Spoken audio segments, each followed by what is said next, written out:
আলহামদুলিল্লাহ ওয়াকাফা ওয়াসসালামু আলা ইবাদিল্লাযিনা ইসতাফা আম্মা বা'দ। আচ্ছা, যাই হোক, আজকে আমরা আলোচনা করতেছিলাম কি ঘর উদ্বোধনের সময় এই কীভাবে উদ্বোধন করব, কী কী পয়েন্টে আমরা আলোচনা করব এবং কীভাবে আমরা দোয়াটা করব। শুরুতে কি বলছিলাম, ঘরে প্রবেশের দোয়া, আমরা দোয়া করে ঘরে প্রবেশ করব এবং দোয়াটা তালিম দিব। আমরা দোয়াটা সবাই শিখাই ফেলবো যে ঘরে প্রবেশ করতে কি দোয়াটা পড়তে হয় আর কি। কী বলছিলাম দোয়াটা? বিসমিল্লাহি ওয়ালাজনা ও বিসমিল্লাহি খরাজনা ও আলাল্লাহি রব্বানা তাওয়াক্কালনা। মনে থাকবে এই দোয়াটা পড়া। আচ্ছা, তো দোয়াটা পরে ঘরে ঢুকলাম, সবাই নিয়ে ঘরে ঢোকার পরে যদি বলা হয় যে কোরআনের খতম করানোর জন্য, তখন আমরা কী করলাম? কোরআন শরীফের খতমের ব্যবস্থা করলাম। তো কোরআন খতম যে ঘরের মধ্যে করা হয়, ওই ঘরের মধ্যে আল্লাহ তাআলা বরকত রহমত নাজিল করেন। ঠিক আছে? আচ্ছা, তো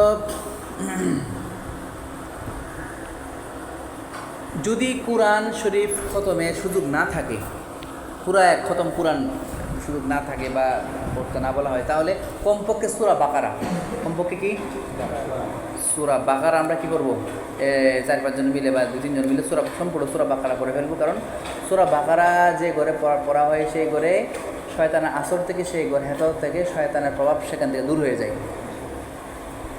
আচ্ছা, খারাপ জিনিস সেই ঘরে প্রবেশ করতে পারে না।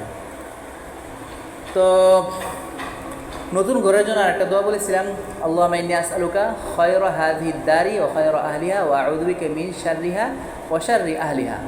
মনে থাকবে এই দোয়াটা? আচ্ছা, তো এই দোয়াগুলো পড়ে কোরআন শরীফের আয়াত, এই সূরা বাকারা ইত্যাদি, এগুলো আমরা শেষ করে পরে যখন সবাই চলে আসবে, এই অনুষ্ঠানের সব মানুষ যখন চলে আসবে, তখন কয়েকটা পয়েন্টে কী করতে হবে, আমাদের আলোচনা করতে হবে। তো আমরা যদি মানুষ যখন সবাই চলে আসবে, তখন আমরা সবাইকে নিয়ে আমরা 8টা পয়েন্টে আমরা সংক্ষিপ্তভাবে ঘর উদ্বোধনের আলোচনা আমরা করব। কয়টা পয়েন্টে? 8টা পয়েন্ট। তো 1 নম্বরের যে পয়েন্ট থাকবে আলোচনার বিষয়বস্তুর 1 নম্বর পয়েন্ট থাকবে হচ্ছে এই আর আলোচনার যে পয়েন্টগুলোর আগে আলোচনার শিরোনাম থাকবে। শিরোনাম, আলোচনার বিষয়বস্তুটা কি থাকবে? শিরোনাম থাকবে। তো শিরোনাম থাকবে নতুন ঘর, আল্লাহর নেয়ামতের শুকরিয়া এবং বরকতময় সংসার গঠনের অঙ্গীকার। থাকবে নতুন ঘর, আল্লাহ তাআলার নেয়ামতের শুকরিয়া এবং বরকতময় সংসার গঠনের অঙ্গীকার। কারণ এই ঘরের মধ্যে একটা পরিবার থাকবে, পরিবারটা যেন দ্বীনি পরিবার হয়, হ্যাঁ, এবং সবাই যেন দ্বীনের উপর চলতে পারে। তো আলোচনার 8টা পয়েন্টের 1 নম্বর পয়েন্ট হচ্ছে, যেটা প্রথমে বলেছিলাম, ওই আল্লাহ নেয়ামতের শুকর আদায় করা। সর্বপ্রথম যে আল্লাহ তাআলা আমাদেরকে দুনিয়াতে পাঠাইছেন ইবাদত করার জন্য, এবং ইবাদত করার সহযোগী হিসেবে আল্লাহ তাআলা এই ইবাদত করার জন্য তো একটা স্থান লাগবে, থাকার ঘর লাগবে। তো আমরা এই একটা সুন্দর ঘর আল্লাহ তাআলার তৌফিকে আমরা এই ঘরওয়ালা এই ঘরটা নির্মাণ করেছে। হ্যাঁ, তো এই নির্মাণের যে উদ্দেশ্য, 1 নম্বর উদ্দেশ্য নিয়তকে সহি করে নেওয়া। কি উদ্দেশ্যে আমরা ঘরটা নির্মাণ করলাম? শুধু একটা নিয়তই করা, আমরা দুনিয়াতে আসছি আল্লাহ তাআলা ইবাদতের জন্য, আমরা যেন সুন্দরভাবে আমরা কি করতে পারি? ইবাদত করতে পারি। মনে থাকবে? এই উদ্দেশ্যে কিন্তু ঘর বানানো, আল্লাহ ইবাদতের জন্য। তাহলে এই ঘর বানানোটা সওয়াবে রূপান্তরিত হবে। এই ঘর বানানোটা সওয়াবে রূপান্তরিত হবে। তাহলে এই ঘর বানানোর পরে, ঘরটা যে আল্লাহ তাআলা আমাদের কি করছেন, বানানোর তৌফিক দান করছেন, তো আল্লাহ তাআলার কি করা, এই যে ঘরটা আল্লাহ তাআলা সুন্দরভাবে করার তৌফিক দান করছেন, আল্লাহ তাআলা 1 নম্বর কি করা? শুকরিয়া আদায় করা, আল্লাহর নিয়ামতের শুকরিয়া আদায় করা। এই আয়াতটা পড়া, লা ইন শাকারতুম লা আযীদান্নাকুম ওয়া লা ইন কাফারতুম ইন্না আযাবি লাশাদীদ। শুকরিয়ার আয়াতটা পড়া, শুকরিয়ার বিষয়ে আলোচনা করা।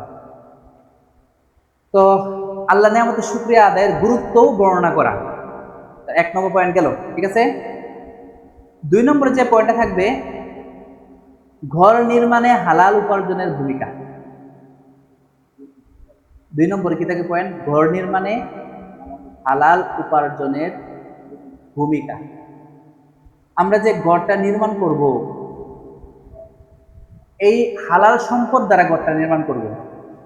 অনেকে কিন্তু কত সুন্দর সুন্দর ঘর বানায়, কিন্তু ইনকাম থাকে হারাম। দেখা যায় যে অনেক সুন্দর ঘর, অনেক মানে বিষয় মানে দেখা যায় যে অনেক সুন্দর টাইলস দেওয়া, কিন্তু হারাম টাকা দিয়া। এই সুন্দর ঘরের মধ্যে সুন্দর থাকবে ঘর, কিন্তু ভিতরে শান্তি থাকবে না। কারণ হারামে কি নাই? আরাম নাই। হারামে আরাম নাই। তো আমরা কি থাকবো? হারাম থেকে সম্পূর্ণ বেঁচে থাকবো। আর অনেকেই ঠিক আছে কি করে, ওই হালাল টাকায় ওরা ব্যাংক থেকে লোন তুলে, সুদীভাবে লোন তুলে 2-4-5 তলা বিল্ডিং সুন্দর করে ভাড়া দেয়। তারপরে অনেকে লোন পরিশোধ করতে পারে, অনেকে কি করতে পারে না, পরিশোধ করতে পারে না, বিপদে পড়ে যায়। তো এখন আমাদের খেয়াল রাখতে হবে আমরা যেন কি করি, হালাল ইনকাম দিয়ে আমাদের ঘর কি করে নির্মাণ করি, এবং এই ঘরে আমরা অবস্থান করব হালাল রিজিক আমরা সবসময় খাওয়ার চেষ্টা করব, এবং হালাল ইনকাম আমাদের উপার্জন করতে হবে, হারাম থেকে বেঁচে থাকতে হবে। কয় নম্বর পয়েন্ট গেল? 2 নম্বর। 3 নম্বর, এই ঘরকে নামাজ, কোরআন তেলাওয়াত এবং জিকিরের মাধ্যমে জীবন্ত রাখা। মনে থাকবে, এই ঘরকে কি করা? নামাজ, কোরআন তেলাওয়াত, জিকির এর মাধ্যমে ঘর কি রাখা? জীবিত রাখা। তো নামাজ শুধু মসজিদে পড়বো আমরা, যাই এটা সীমাবদ্ধ রাখলে হবে না। নফল নামাজ ঘরে পড়া উত্তম। নফল নামাজ পড়া উত্তম, ঘরে পড়া উত্তম। এজন্য আমরা কি করব? নফল নামাজ, বিশেষ করে সুন্নত নামাজগুলো মসজিদে না পড়া, বাসায় সুন্নতটা পড়া মুসা এসে খরচটা করলাম, এই আমরা ইয়া করি। আরেকটা হাদিসে আছে যে লা তাজআলু বুয়ুতাকুম মাকাবিরা, তোমাদের ঘরগুলোকে কি বানায়ও না, তোমরা কবর বানায়ও না। তো ইবাদতের মাধ্যমে, কোরআন তেলাওয়াতের মাধ্যমে, জিকির আজকারের মাধ্যমে কি করা? ঘরগুলোকে কি করা? জীবন্ত রাখা, আবাদ রাখা, কবর না বানানো। বিশেষ করে সকাল বিকাল তালিমের ব্যবস্থা করা। এই যে তাবলিগের মধ্যে একটা আছে না, ওই যে ঘরের তালিম, বাসার তালিম, হ্যাঁ, এই বিশেষ করে ঘরের মধ্যে একটা তালিমের ব্যবস্থা করা। ঘরের মধ্যে তালিমের ব্যবস্থা করলে ঘরের মধ্যে দিনের আলোচনা হইলে শান্তি ফিরে আসে। পর্যায়ক্রমে ধারাবাহিকভাবে এক একদিন এক একজন তালিম করলো, হ্যাঁ, তারপরে এর মাধ্যমে হাদিসের আলোচনা হইলে এই হাদিসগুলো আমল করতে সুবিধা হয়, সহজ হয়। অনেক সময় অনেক হাদিসগুলো আছে জানা থাকে, কিন্তু আলোচনা না থাকার কারণে আমলটা হয় না। ঠিক আছে, কি করতে হবে? এই তালিম, তিলাওয়াত, কোরআন তেলাওয়াত, জিকির আজকার, নফল নামাজ, এগুলোর মাধ্যমে ঘর কি করা? জীবন্ত রাখা। কয় নম্বর পয়েন্ট গেল? 3 নম্বর। 4 নম্বর পয়েন্ট, পরিবারের মধ্যে দ্বীনি পরিবেশ গড়ে তোলা। পরিবারের মধ্যে দ্বীনি পরিবেশ গড়ে তোলা। নতুন ঘর বানাইছি, বানানোর পরে এখানে আমার পরিবারের সন্তানরা, পরিবার লোক আসবে, আত্মীয় স্বজন আসবে, তো এখানে একটা দ্বীনি পরিবেশ গড়ে তোলা, পর্দার ব্যবস্থা রাখা। এরকম অনেক ঘর আছে যে ঘরের মধ্যে এই ডাইনিং রুম, তারপরে কিচেন, হ্যাঁ, ড্রয়িং রুম, এগুলো এমন ভাবে একটা থেকে একটা দেখা যায়, হ্যাঁ, মেহমানদেরকে বসতে দেওয়া হয়েছে এক জায়গায়, সেখান থেকে পাকঘর দেখা যায়, মহিলাদের পর্দার পরিবেশ থাকে না। তারপরে অ্যাটাচ অনেক সময় বাথরুম থাকলেও মেহমানদের রুমের সাথে অ্যাটাচ থাকে না, আলাদাভাবে যে বাথরুমে কয়েকটা রুম পার হওয়ার পরে বাথরুমে যেতে হয়, আছে না এরকম? তো এটা পর্দার সমস্যা হয়। তো ঘরের মধ্যে এমন একটা সুন্দর সিস্টেম রাখা যেন পর্দার পরিবেশ ঠিক থাকে, এবং ঘরের মধ্যে দ্বীনি পরিবেশ গড়ে তোলা। মনে থাকবে? আচ্ছা, তো দ্বীনি পরিবেশ যেভাবে গড়ে তোলা সম্ভব হয় সেভাবে গড়ে তোলার চেষ্টা করা, সন্তানদেরকে মাদ্রাসায় পড়ানো, নিজের দিনের উপরে চলা, নিজের নিজের আত্মীয় স্বজনদেরকে, বিশেষ করে নিজের স্ত্রীকে, মা বোনদেরকে পর্দায় রাখার ব্যবস্থা করা। ঠিক আছে, তো যাই হোক, মানে সার্বিকভাবে দিনে একটা পরিবেশ পরিবারের মধ্যে গড়ে তোলা। কয় নম্বর পয়েন্ট গেল? 4 নম্বর পয়েন্ট। 5 নম্বর পয়েন্ট, আত্মীয় স্বজন এবং প্রতিবেশীদের হক আদায় করা। ঠিক আছে, আমরা যে সুন্দর একটা ঘরের মধ্যে উঠলাম, বাস এই ঘরের মধ্যে উঠা আমরা আরাম আয়েশ করলাম, নিজের দিকে তাকাইলাম, নিজের আত্মীয় স্বজনদের কথা ভুলে গেলাম, এটা হবে না। আমার কোন আত্মীয় স্বজন কোন কষ্ট করতেছে, কিভাবে তারা থাকতেছে, কিভাবে চলতেছে, কিভাবে পরিবার চালাইতেছে, নিজে নিজের ফিকির শুধু না করে আত্মীয় স্বজনদের কি করা, হক আদায় করা, তাদের ফিকির করা। হ্যাঁ, হাদিস আছে ওই ব্যক্তি মুমিন নয় যে নিজে পেট উদর পূর্ণ করে খাবে এবং তার প্রতিবেশী উবাস রাত কাটাবে, উবাস থাকবে, সে কি পরিপূর্ণ মুমিন হতে পারে না। তাহলে মনে থাকবে কি বলছি, আত্মীয় স্বজন প্রতিবেশীদের কি করা, হক আদায় করা। কয় নম্বর পয়েন্ট গেল? 5 নম্বর পয়েন্ট। 6 নম্বর, অপচয়, অহংকার এবং প্রদর্শন থেকে বেঁচে থাকা। দেখা যায় যে অনেক সময় অনেকের ঘরের মধ্যে এমন কিছু শোপিস তারা টাঙ্গায় রাখে যেগুলোর দাম 8,000, 10,000, 15,000, 20,000 আছে না এরকম। ঝাড়বাজি থেকে শুরু কইরা ফুলদানি, তারপরে বিভিন্ন ডিজাইনের টাইলস, পর্দা, তারপরে এই ওইখানে ফার্নিচার থেকে শুরু কইরা এত অপচয় তারা করে শুধু মানুষের জন্য দেখতে সুন্দর লাগে, সোফা, হ্যাঁ, এইভাবে ঘরকে সাজায়, হ্যাঁ, মনে হয় যে এটা রাজপ্রাসাদের মতো, ভিতরে গেলে এরকম দেখা যায়। আসলে রসুল্লাহ সাল্লাহ আসলাম, ওই দিনে হাদিসে আমি পড়াইছিলাম তোমাদেরকে, রসুল্লাহ সাল্লাহ ইসলাম একদিন রসুলামকে দাওয়াত দেওয়ার জন্য চাইছিলেন ফাতিমা রাদিয়াল্লাহু আনহা।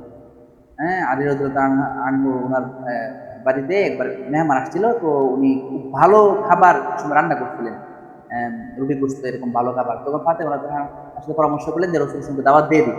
তো রসুল্লাহ সাল্লাহ আসলামকে দাওয়াত দেওয়ার চিন্তা ভাবনা করার পরে যখন দাওয়াত দেওয়া হইলো, রসুল্লাহ সাল্লাহ আসলাম যখন বাসায় ঢুকার ইচ্ছা করে, দাওয়াত গ্রহণ করে যখন বাসায় ঢুকার ইচ্ছা করলেন, দুইটা কপাটে হাত রেখে তিনি দেখতেছেন যে ঘরের মধ্যে একটা পর্দা জ্বলতেছে, যে পর্দাটা কারুকার্য করা সুন্দর। তো রসুল্লাহ সাল্লাহ আসলাম বলতেছেন যে আমার জন্য এবং কোন নবীর জন্য শোভা পায় না এই সমস্ত ঘরে প্রবেশ করা, বললে তিনি ঘর থেকে বের হয়ে গেলেন। ফাতেমা রাদিয়াল্লাহু আনহা ডাকলেন, কারণ জিজ্ঞেস করলেন। যাই হোক, তো এগুলোর কারণ কি? ঘরের মধ্যে এমন কোনো কিছু জিনিস না লাগানো যেটা অপচয়, হ্যাঁ, যেটা অপ্রয়োজনীয়, এটা ছাড়াও চলে, কিন্তু ঘরের মধ্যে এটা ইয়া না করা, ঠিক আছে? বেশি থেকে বেশি কোরআনের আয়াত থাকতে পারে, স্টিকার আছে না, স্টিকার দিয়ে কোরআনের আয়াত, টেলিগ্রাফি ইত্যাদি সব সব সব মানে সর্বোচ্চ দাম যদি সাধারণ প্রয়োজন হয় তাহলে এগুলো থাকতে পারে। অন্য কোনো কিছু এক্সট্রা অতিরিক্ত অপচয় না করা। অহংকার প্রদর্শন হয়, অহংকার বোঝা যায় যে এর ঘরের মধ্যে এমন সুন্দর করে ঘর সাজানো হইলো, মানে আমার টাকা আছে দেখাইছি, বুঝাইছে আমার অনেক টাকা পয়সা আছে, বুঝাচ্ছে, এরকম কি না দেখানো, ঠিক আছে? মানে অহংকার যেন মানুষ যেন অহংকারী মানে না মনে করে, অহংকার না মনে করে, ঠিক আছে? যাই হোক, এর থেকে বেঁচে থাকার চেষ্টা করা। কয় নম্বর গেল? 6 নম্বর। 6 নম্বর গেল। 7 নম্বর, সন্তানদেরকে দ্বীনি শিক্ষায় গড়ে তোলার অঙ্গীকার করা। সন্তানদেরকে দ্বীনি শিক্ষায়, আমি আগেও বলছি, আমি আলাদা একটা পয়েন্টে আলোচনা করা হয়েছে, যেন যেন গুরুত্ব থাকে বিষয়টার উপরে।